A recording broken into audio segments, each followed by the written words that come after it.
इस जमीन पर बैठे सैकड़ों जमींदारों को कोटि कोटि प्रणाम।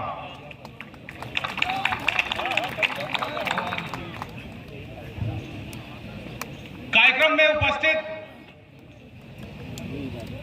हम लोग के मुख्य अतिथि, स्वाभिमान के प्रतीक पूर्व सांसद, इसलिए मैं कहता हूं संगठन का राष्ट्रीय अध्यक्ष होने के नाते मैं आप लोगों से सिर्फ एक ही गुजारिश करता हूं कि चुनौतियां आजादी के बाद से ज्यादा बढ़ती जा रही हैं। जो चुनौतियां इससे पहले, आजादी से पहले हम लोगों के सामने थी, उनसे बड़ी चुनौतियां आ रही हैं।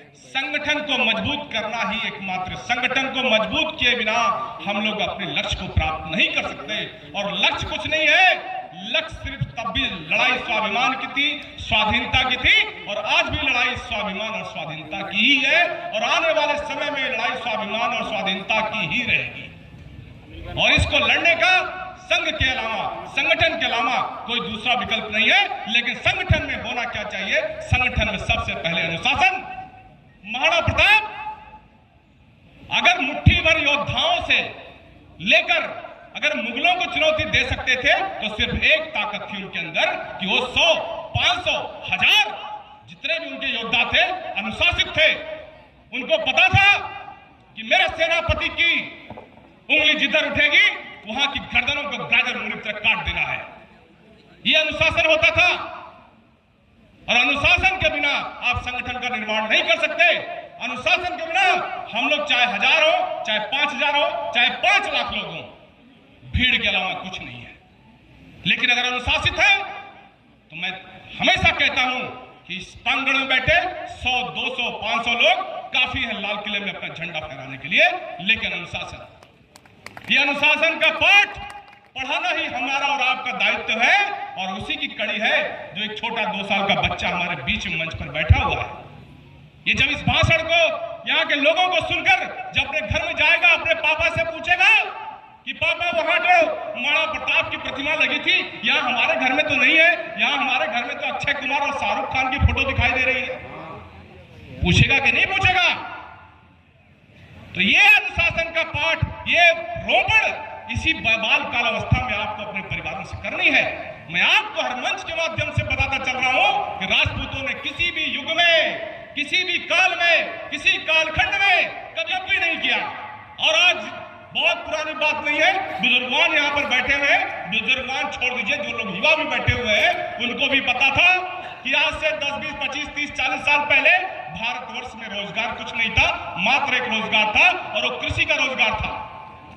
उसी कृषि व्यवस्था से आपके अगर गांव में अगर 12-25 बिरादरियां थी, सबका लालन पालन पोषण पूरी ठाकुर के खेत से होता था। क्या उसको आप शोषण कहेंगे?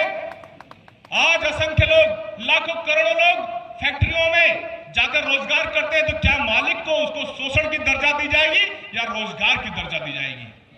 तो हमने कभी शोषण नहीं किया, हमने जब भी किया हमने पोषण का काम किया, क्षत्रिय पोषण के लिए बनाया।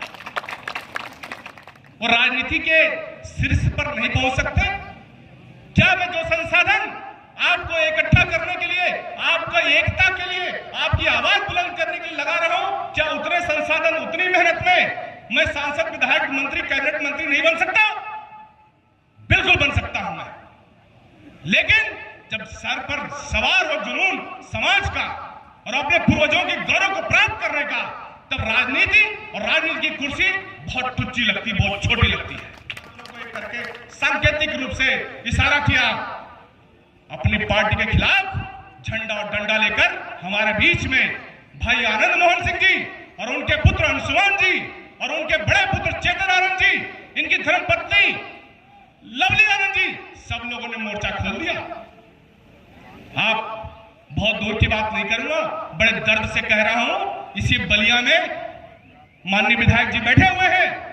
कुछ दिन पूर्व एक हत्या होती है, वो हत्या के पीछे के कारणों पर नहीं जाऊंगा। तमाम लोग वहां पर एक आर्मी नाम का संगठन बनाकर हमारे लोगों को प्रताड़ित करते रहते हैं। उसका प्रतिकार करने के लिए 1-2 हत्याएं होती हैं। मैं हत्याओं को प्रश्रय नहीं दे रहा हूं, मैं उन हत्याओं का मैं यहां पर बखान नहीं कर रहा हूं।